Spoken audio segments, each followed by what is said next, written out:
Hey there, everybody, and welcome back to Good Orderly Direction, Practical Tools of the Bible. Today we're going to be discussing Genesis 24, Isaac and Rebekah. I'm your host, Dr. Donnelly Snipes. Abraham, Isaac's father, was now very old, and God had blessed him in every way. He said to his senior servant, "Put your hand under my thigh. I want you to swear to God that you will not get a wife for my son from the daughters of the Canaanites among whom we are living, but will go to my country and my own relatives and get a wife for my son Isaac. But please make sure you do not take my son back there." And the edict on this was because God had told Abraham not to take Isaac back to his home country during his lifetime. So the servant left, taking with him 10 of Abraham's camels loaded with all kinds of good things, and made his way to the town of Nahor. He had the camels kneel down near the well outside the town. It was toward evening, the time women go out to draw water. So the servant wasn't just blazing into town and saying, okay, something happened. He put himself in the position where opportunity could knock. He put himself in a position where he knew he would be connecting with or contacting potential future wives for Isaac. In what ways do you make yourself open to opportunities of abundance? And with everything that's been going on lately, a lot of people have been staying home more, but there are ways you can connect with others. Even if you're not connecting in real life, face to face, you may connect through groups on social media. You may connect through organizations like your churches or meetup.com or a variety of other places. But in order to meet other people, in order to avail yourself of the things that they can provide, because we're talking about synergy and creating a whole functioning organism, in order to find those people that you are looking for or those resources you are looking for, you can't just sit around. So how do you actually make yourself open to abundance? The servant prayed, "Lord God of my master Abraham, make me successful today and show kindness to my master. When I say to a woman, 'Please let down your jar that I may have a drink,' and she says, 'Drink, and I'll water your camels too,' let her be the one you have chosen for Isaac." And I love this story because the servant throughout this story is demonstrating earnestness and respect and even compassion. The servant is very earnest, that is dedicated and showing great integrity in looking for somebody for Isaac who wasn't just the prettiest or the first person he found. He wanted to find someone who was selfless and compassionate and would go the extra mile to make Isaac happy, very much like his mother did when she was alive. What do you look for in relationships? Is it something superficial? Is it the first person that comes along? Or do you look for somebody that will go the extra mile? How do you show compassion, selflessness, prudence, and respect in your relationships? It wouldn't have been respectful to Abraham or Isaac to bring home any old person. So he was showing respect to his supervisors. I don't like the word masters, but that's the one they use in the Bible. He was showing respect and deference to them. Clearly, this man had lived a life of good, orderly direction, continuing to think before he acted and do the next right thing because he had become very successful under Abraham. He was the senior servant now, and he wouldn't have gotten that way if he had been lazy or gluttonous or selfish. Before he had finished praying, Rebekah went to the spring, filled her jar, and came up again. The servant hurried to meet her and said, "Please give me a little water from your jar." "Drink, my lord," she said, and lowered the jar, giving him a drink. After she had given him a drink, she said, "I will draw water for your camels too, until they've had enough to drink." This is what he was looking for. He was looking for someone who would show random acts of kindness. And those are so rare. And maybe even back then, but definitely these days. So often people are caught up in doing what they have to do that they've almost got blinders on and they don't notice. They're not mindful of other things that are going on. People are just kind of too busy to be bothered sometimes. And it's important to recognize here, Rebekah was not doing more than she could. She was not exhausting herself. She was not overextending herself. She was extending herself. She was like, hey, there's plenty of water. I've got, enough time. I don't have to be anywhere. Let me help you with your camels as well. At this point, Rebekah, with the exception of seeing the 10 camels, had no idea who this person was. She wasn't doing it out of greed. She was doing it because it was the compassionate, selfless thing to do to help this person. And, remember back in that time, the women were charged with feeding and watering and doing all the household chores, the caretaking. So it was appropriate for her to offer that if she was able, which she clearly was. This also might foreshadow Matthew 25:40. What you did for the least of these, you did for me. Now remember, this lineage ultimately ends up becoming an important line in religion. So we want to recognize that there is going to be some foreshadowing. And she did not ask, what can you give me? She said, you are a human. I value you as a person, and I'm not asking for anything in return. This is the right thing to do. When the camels had finished drinking, the man took out several gold tokens, and he asked, who is your father, and is there room for us to spend the night at his house? She answered, I'm the daughter of Bethuel, son of Nahor, and yes, there is room. Then the man bowed down and worshiped God for helping him fulfill his mission. This is important, and we see it repeatedly, and it's one of those things that God is very clear about, that we need to exercise selflessness. Instead of saying, I did this about everything, we need to say, I did this with the help of, and give credit to all of the people and all of the things that contributed to our successes. So the servant who is praying to the God of his master, which evidently is not his God, is still recognizing that the God of his master, following his master's directions and good orderly direction that he had been living, helped him arrive at this place, gave him the wisdom and the prudence to know this is what I need to do in order to find a wife for Isaac. He's earnest in his duties and selfless towards God.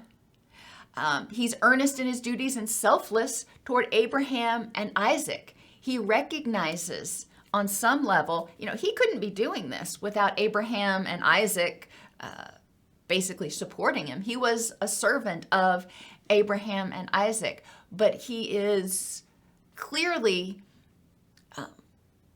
loves this family. And if you've worked at a job before where you felt passion for that business, then you know that there's a part of you that really wants to help the business succeed.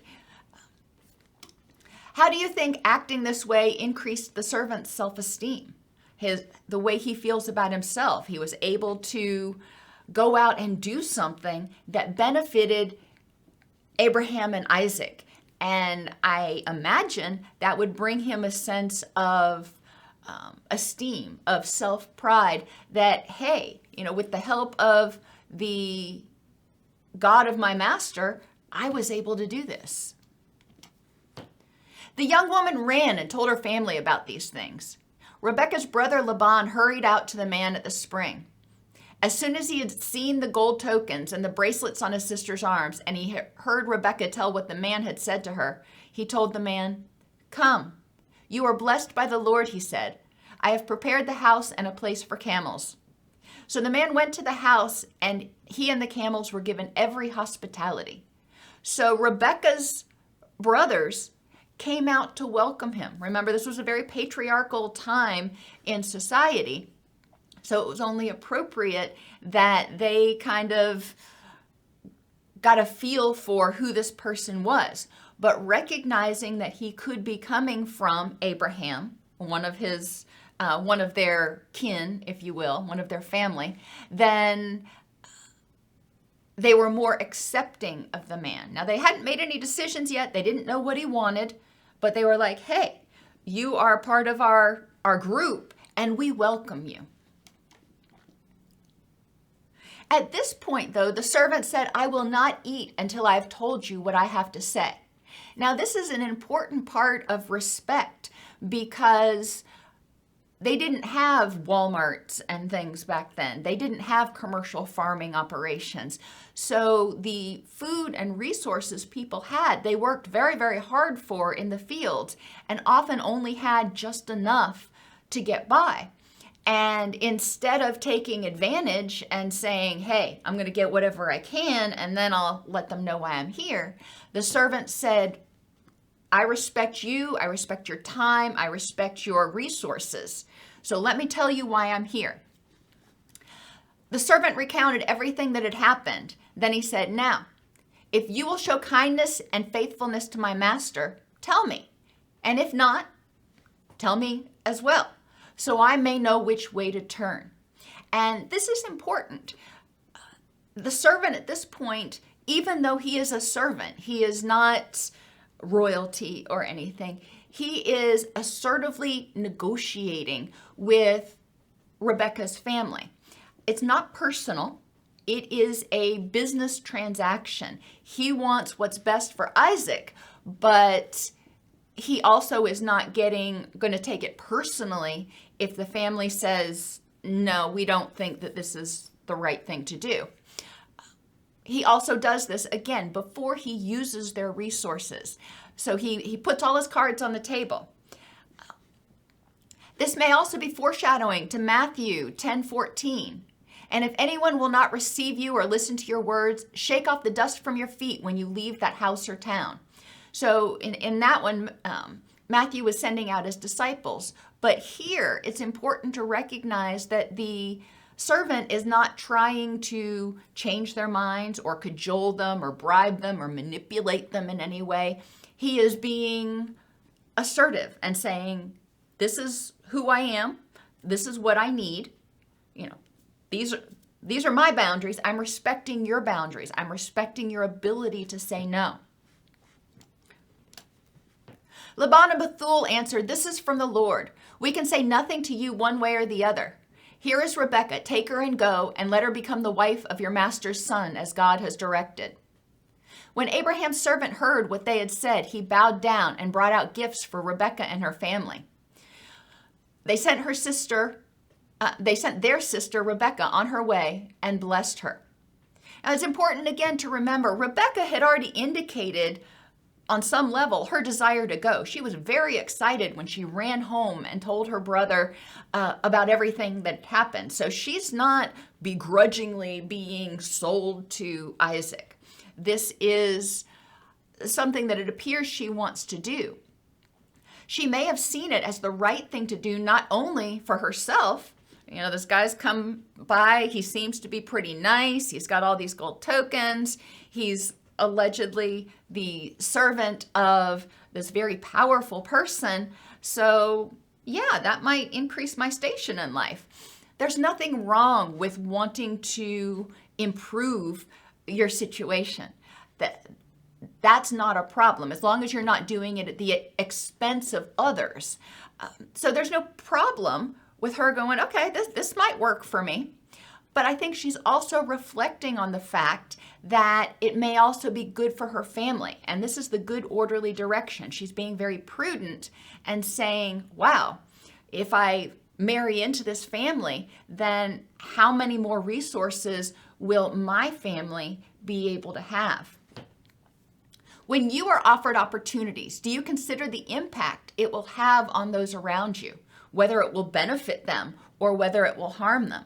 And in the next story, when we start talking about Jacob and Esau, we're going to see how those two twins take actions without consideration of how it will impact their family, and it ends up having devastating consequences. So the servant and Rebekah and her nurse all went back to where Isaac and Abraham were. Isaac went out to the field one evening to meditate. As he looked up, he saw camels approaching. The servant told Isaac all that he had done. Isaac married Rebekah, and he loved her and was comforted after his mother's death. Now, it's important to remember the rigid gender roles of the time. Women were the caretakers. So we might interpret this passage not as Rebekah filling this hole in his heart, which might not be super healthy because it would block him from grieving, but she is taking his mother's place to make sure that he is comfortable, that somebody is taking care of him, because that's not something that men were really equipped to do at that point in time. And yes, there were other servants and people, I'm sure, in Abraham's employ, if you will, but this person actually cared about him. And we all want to be cared about. We all need to be cared about. And replacing grief or resolving grief does not mean replacing the lost person. It means continuing to move forward even without their earthly presence. And my guess is Rebekah was so special, not only because she was allegedly very beautiful, but and compassionate and all these things. And I think Isaac may have seen some hints of his mother in her. And if you look at the people that you end up getting in relationships with, a lot of times we reconstruct our family of origin. We are attracted to people who resemble the positive qualities of people that we've already known and that have been important to us. So in this story, there were a lot of principles that were evidenced, and this was a really positive story. I like this one because it's not a don't do this story. It's a, here is a great role model. Prudence. We see this from the servant, because it was not just anyone he was going to bring home. He was going to be patient and wise in identifying the best person for Isaac to marry. And Rebekah's family didn't really want her to go right away. They wanted to get some closure and all that stuff. But the servant said, no, she needs to come with me now. And they thought about it, and they were prudent in their decision and said, okay, I think this is going to be good for everybody concerned, so the prudent decision is to let her go. Earnestness. The servant fulfilled his promise to Abraham to the best of his abilities.